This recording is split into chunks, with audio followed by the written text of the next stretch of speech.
We're really excited about this video because guess what? We have a complete solar system. If you haven't checked out our solar video that we had done at the NRBTA, go check it out. But guess what? This video is going to give you so much more. I let Chris go crazy and you're going to see it now. Crazy? That's a relative term. I wouldn't say crazy. Did I go overboard for a travel trailer? Heck no, let's go. I'm sure you're wondering, why do you have two connectors? Did Alliance do something goofy? No, this is an Anderson connector. An Anderson connector is a fantastic way to connect an external source, our truck, to our trailer. This little one here came from the factory. That's just your 7-way plug. So we decided to do a DC to DC, which basically means DC meaning direct current or 12 volt. In our case, we're using 12 volt power coming from the truck into our system, but I said that we have a 24 volt system. I'm gonna tell you right now, we have 3,300 watts of power. I'm not gonna tell you how we got them all, but just know part of it is the deployables. You're gonna have to stick around to the end to understand why this whole thing comes together seamlessly. We have two 400 watt deployable panels. These are all power panels. As you can see, the one on the ground, that's how it folds up. These lay in the back of our truck on travel days. This is on a kickstand, so it stands itself up, or you can lay it down. This gives us 800 watts of additional power without putting it on the roof. Now, let's go into the pass-through. That's where some of the solar is. Here's where some of the magic happens. Come on into the pass-through. We recessed a lot of our components. We have the big MPPT on the far right. That one is for the panels on the roof. We have the little MPPT on the left. That's the 150 you see. That's for our deployables. That's those two 400 watt panels that you just saw. Next, we have a battery protect to make sure that we don't run our system down. And this is a Orion 12 to 24, excuse me, I got that backwards, an Orion 24 to 12 converter because yes, we're running a 24 volt solar system on our trailer. So we have to go from 24 volt on our Big Beer batteries down to 12. This little beast here makes that conversion.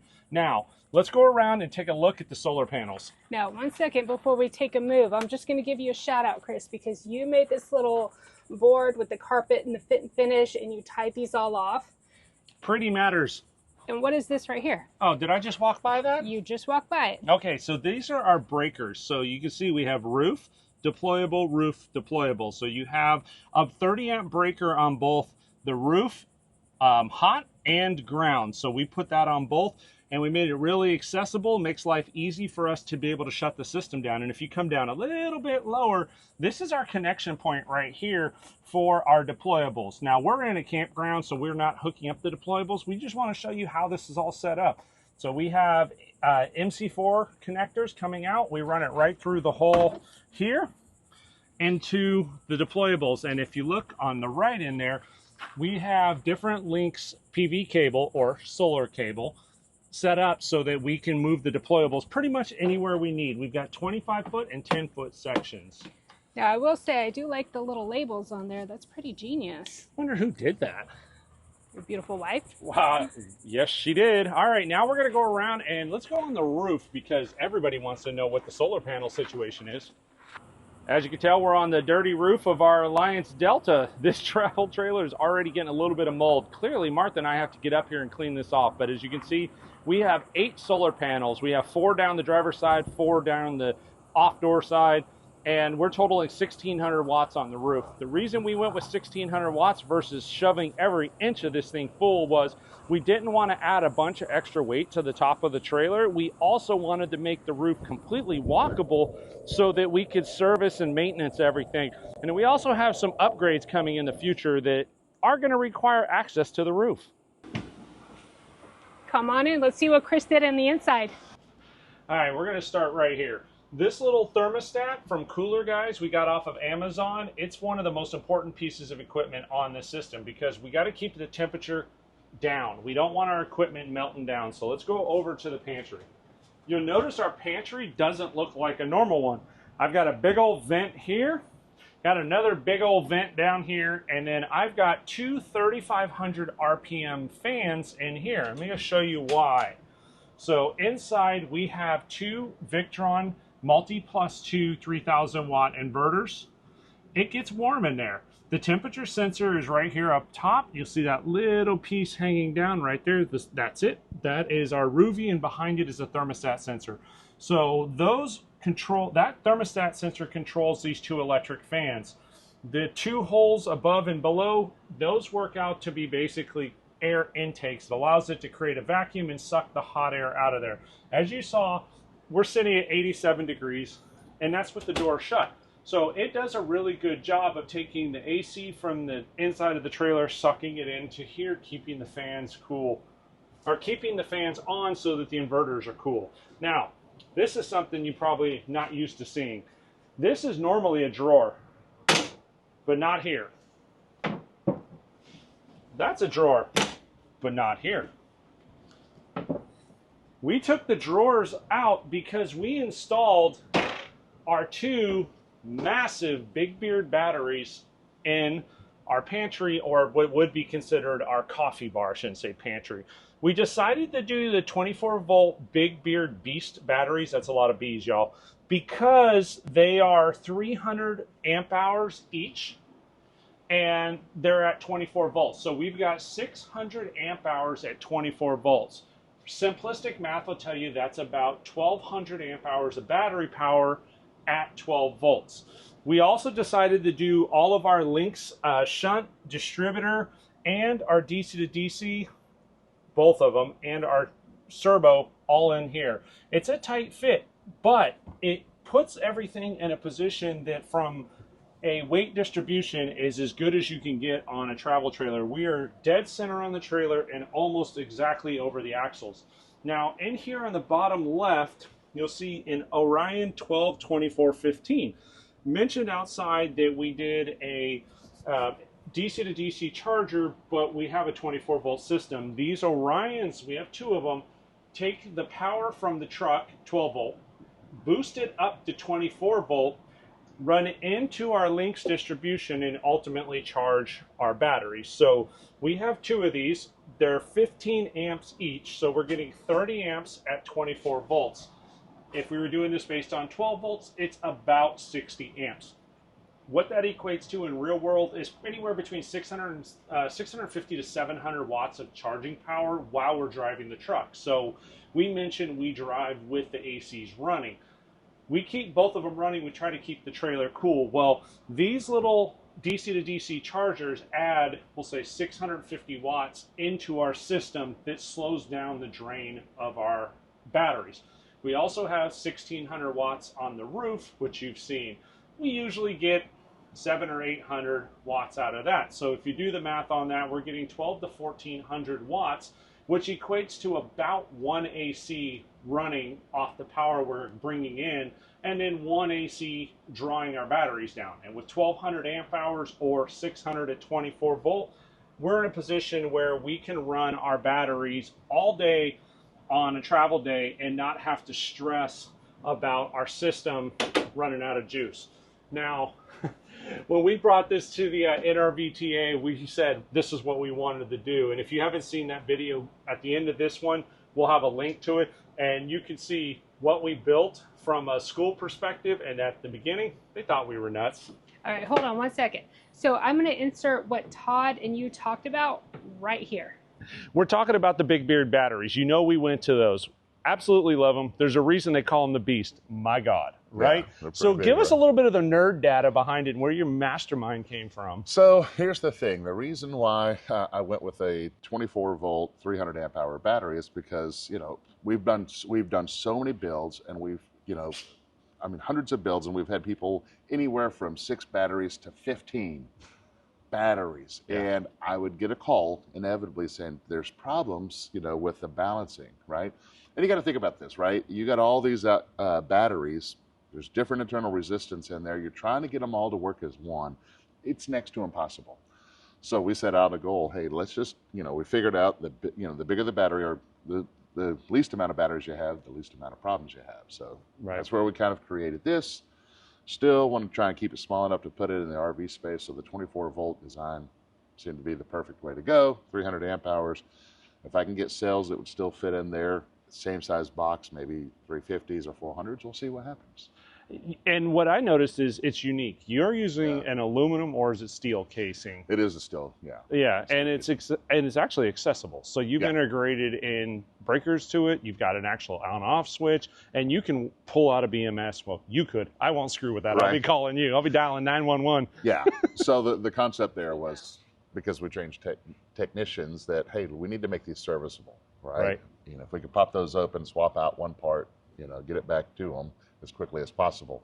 Yeah, we put in breakers because of the space. We wanted to, you know, see if there's a place that maybe we take away a disconnect or something like that. Don't need it, so you don't take up that space. So we put it in the battery.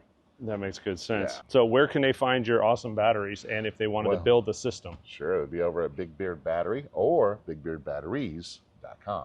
Right, just go over there. You can actually fill out a free solar design, and one of my teammates will be able to go through expert level what you're looking for, put together a design specifically to your needs. And then they can install anywhere in the U.S., right? Yeah, I do have installers throughout, given on time, right? But we kind of plan that with the individual, but absolutely. Right. Well, we're excited to be working with you. You know, you mentioned 4 to 15 batteries. We were the 12, right? You remember that. We did 12 of them. I like the fact that we have 2 Big Beard batteries that has the same amp hour capacity as what we used to have, 12. Yeah. I mean, that in itself is mind-blowing.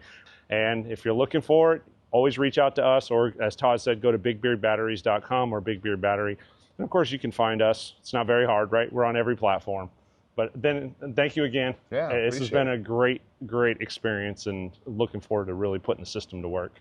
We love the Big Beard batteries. They're completely serviceable. When you call Todd, you talk to Todd or his family, and if anything goes wrong, you're able to get it taken care of. And the nice thing about Todd's batteries is he can open them up, he can change cells, he can fix anything that needs to go on. He has on-off switch built into him. He has breakers built into him. It is really nice and convenient to have those features built into the batteries, along with a case that is fully accessible, meaning that I can literally take the top off and work on them. I won't. I'll be calling Todd. But for us, compared to what we started with, which was 12 100 amp hour Renogy batteries, I will never go down that path again. One, just cutting the cabling alone was an absolute disaster. But 2, trying to maintain 12 batteries, it's a lot of work on the system trying to allow the BMS to load balance. I can tell you, Renogy even told us right up front, it's not made to do that. Todd's batteries are made to do this. So that's why we decided to go with Big Beard. We know Todd, we trust Todd. There's nothing better but to have an American assembled product that's backed by his customer service. Now, enough about the ramp. Let's talk about our little bitty Victron here. As you can tell right now, we have the Touch 50, so it's a small one. And we decided to go with the smaller one because we got a little bitty trailer. But what I do love about the Victron system is the fact that I have all the information that I need in one spot. The other thing you'll see in here, we have, and these things we're not going to go underneath and show you, but we'll tell you. So we actually put the Mopica sensors. We have one on the kitchen gray, we have one on the shower gray, we have one on the door side propane, we have one on the off door propane. So we can monitor not only our tanks, but also our solar system. And on top of that, when we go online, we have a bunch of RUVI sensors, R-U-U-V-I. The RUVI sensors are everywhere. We have one in the pantry. We have one right underneath here. We call this the Cali one. That one right here is the temperature sensor, just keeps an eye on the interior of the trailer. We have one in the freezer. We have one in the fridge. So we want to know what's going on with our system at all times. The big one for me is the pantry, because I want to make sure that our thermostat's doing its job, keeping everything cool. We also have fans in here coming out of the side. This is all Martha. You want to talk about that? Yeah, so I wanted a creative way to cover up the fan, but not the vents. And we had this from Key West, and I said, hey, if you're going to blow a hole, let's make it look pretty. That's right. That one creates the vacuum for the DC to DC, so it sucks the hot air out there to make sure that we don't overheat anything with the DC. So we've got 2 fans here, 1 fan here. We're going to put a 4th one, which will be for our IT cabinet, but you don't get to see that yet because that's a work in progress. It's always a work in progress. That's the fun part of RV life, that I love the innovations that we have and different things, learn and evolve. And what else are you showing us? All right. This I'm going to show you, but it doesn't actually show you anything. But I know that makes sense. So from the factory, AC1 is the top breaker, AC2 is the bottom breaker. What we found from living in this RV is that almost everything is on leg 1. So leg 1 being the bottom. When we want to run stuff, we have to worry about power management. And what we were finding is when we were cooking with the Foodie, the Ninja Foodie, we were having problems running the AC or running the microwave because we have high draw items. Because everything in this half of the trailer was all on the same circuit. So what we did is we switched AC. So I took this AC and moved the breaker and then switched it to the back AC. With all these solar projects and doing the DC to DC, Chris and I decided that he needed an extra hand that wasn't mine, because I did great supervising 2 RV solar builds that he helped in. So we enlisted the help of Brad and Jamie from Flow. That's right. Faith Living on Wheels. So they are mobile RV techs and solar experts, and they were at the RV Unplugged rally, and we didn't have a lot of time. We only had 1 day, so we had to wire the entire trailer on this DC to DC system in 1 day. That means truck and trailer. That's a lot of work. So I knew I was going to need a second set of hands. So Brad was awesome. He and Jamie came in and just absolutely helped in every way, shape, and form. Most importantly, Martha and I didn't have to try to tackle this by ourselves and do what ultimately ended up being a crazy long day. Yeah. We worked from 9 o'clock in the morning till 10:30 at night, and we managed to get it done. Martha killed it on the lunch. Yeah, so lunch and dinner, and I kept them all hydrated because it was really, really hot, and then we had a couple rainstorms come through because Florida in the summertime. Right, and you're probably thinking, you know, it's a travel trailer. Why do you need a DC to DC? Why do you need portable deployables? Well, I can answer that. On travel day, we don't always get a lot of sunshine. We're not always, you know, like last night was a travel day, and it was in the evening. We got here at sunset, and we want to make sure the AC is running for Cali, so it's not as hot inside coming in. And this allows us more power and freedom to just come set up and have the AC running, and it's cool when we get here. Yeah, we don't walk into a hot trailer anymore, which is huge. About 2 hours out, we go ahead and turn on both ACs and let them just rip. So the battery charger coming off the truck really balances what's going on the roof. And like Martha said, in days where it's not that sunny, we're basically running one AC just off the truck and the roof combined. Yeah. And then the second AC is drawing down off of our Big Beard batteries, which is fine. We have equivalent of 1,200 amp hours at 12 volts. So that's why we have this system. Yeah, and we'll stagger start them. So we'll start with the AC in the back first, because that has a lot more space to cover. And then when we're probably about a half hour in, we'll start half hour to 45 minutes in, we'll start the one in the bedroom. Absolutely. So, and we do have soft starts on each of them. So it helps it when it's not hooked up to shore power to start the ACs and not take too much draw. The other part of that is why we went with the 2 inverters. A 50 amp travel trailer, you can get by with one 3,000 watt inverter. Completely true. We wanted to be able to run both ACs, not have to worry about the fridge, have fans going, run all of our DC system, honestly, without even thinking about it. We wanted it to be a turnkey system that maintains itself. And so having deployables when we go boondocking gives us extra 800 watts of power in a perfect world. Now, the deployables are not just for boondocking. We were in a situation, a couple months ago. Yeah. In Ohio, State Park, summertime, heat of the day, the power had gone out like 2 days in a row, and we didn't even know. We just You should insert that right here. I should. So we're in Ohio in this campground. It's Atwood Lake Park Campground. Beautiful place, but guess what? This whole loop, we lost power. We didn't know until the inverter just kind of made a funny noise. So we went and checked on it. And here's Chris. Yep, we lost power, but we are spoiled rotten. We've got 2 massive 300 amp hour, 24 volt Big Beard batteries. So we are sitting really good. We've got 1,600 watts of solar on the roof. I just put out another 600 on the ground. So we should be sitting at about 2,200 watts. So let's be real, we're probably gonna get 50% of that. So about 1,100 watts on the roof, and ACs are running. It's nice and cool inside. We're in good shape. I'm gonna pull the generator out in case this goes a long time. But overall, this is why we have a solar system. We can't have Callie out here at 93 degrees roasting. It'll kill her. Yeah, and that's another reason why we kept our deployables is because we do a lot of boondocking, but guess what? Sometimes campgrounds lose power and we don't know how long it's going to be gone for. Right. You know, all our neighbors in the loop, their power's out, so we're grateful and blessed that we do have our solar set up. So we were able to add our deployables and have more energy and more power come to our trailer, and we didn't have to stop the ACs, and Cali was safe. Yep, that's the thing, y'all. World peace. No, it may seem overboard, but we love to boondock. We do everything from boondocking to RV resorts, and you never know when you need more power because I like the creature comforts of all of this. Then there's one aspect that we don't cover a lot, but it's something we talk about as a family quite a bit. And the reason that it's really important for us to have our travel trailers set up, or our fifth wheel in our last one, set up with so much solar and off-grid capability is because of the weather in Florida. Yeah. Hurricanes happen. It's a thing every year. Our daughter living at our home base in Florida, we always are thinking about if she has to evacuate, if we have to evacuate, we want to be able to go off grid, have our own power, control everything, have the ability to live comfortably while the hurricane goes through. Yeah. Or if our grid gets knocked out for a while, we want to be able to generate AC because it gets hotter than hell in Florida in the summer when a hurricane comes through. You got to be able to cool down. Yeah, you got to be prepared, stay safe, have a plan. Yeah, and this is part of our evacuation plan. You know, we love running around doing Adventures of Couple, but don't think that this isn't a part prepper mobile. Right? We got property in Nevada, but y'all didn't know that. Won't say where.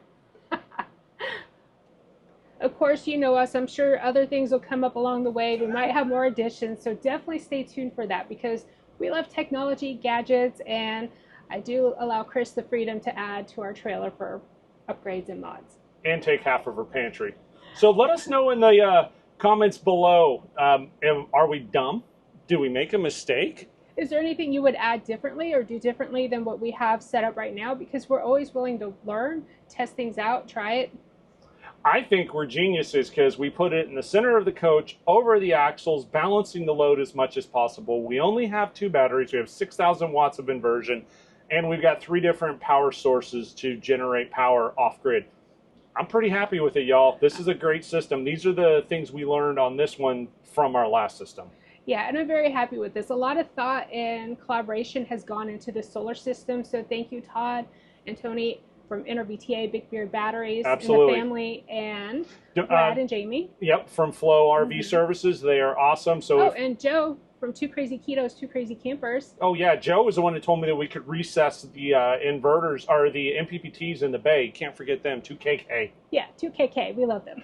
So we are huge fans of community. You know that. It takes a village, and we rely on everybody to teach us, to teach you, to pass along the message, to look for best practices. So if you enjoy that, give us a thumbs up. Don't forget to subscribe. Yep.